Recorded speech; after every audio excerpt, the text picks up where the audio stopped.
নামাজে একই রাকাতে সূরা ফাতিহা পড়ার পর 3 বার সূরা ইখলাস পড়া যাবে কিনা? খুবই দরকারি একটা প্রশ্ন। সূরা ইখলাস কোরআনের এমন একটা সূরা, যেই সূরা শুধুমাত্র আমাদের আল্লাহর কথা বলা আছে। এই সূরাতে অন্য কোনো সাবজেক্ট নাই। এই সূরায় শুধু কার আলোচনা আছে?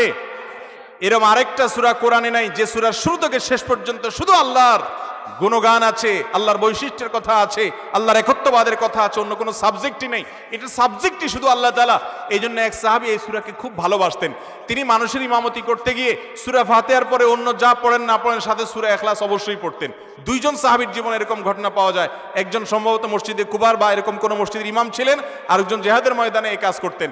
সাহাবীরা এসে বলছেন, ইয়া রাসূলুল্লাহ, উনি নামাজ পড়াইলে অনেক লম্বা সময় ধরে সালাত আদায় করে, আমাদের কষ্ট হয়ে যায়। নবীজি ডেকে বলছেন, তুমি কেন এই কাজ করো?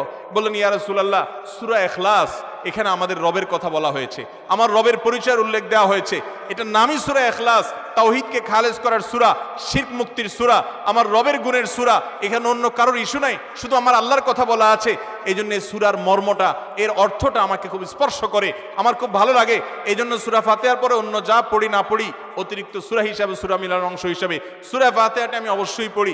নবী করিম সাল্লাল্লাহু আলাইহি ওয়াসাল্লাম বলেছেন, এই সূরার ভালোবাসায় তোমাকে জান্নাতে নিয়ে যাবে।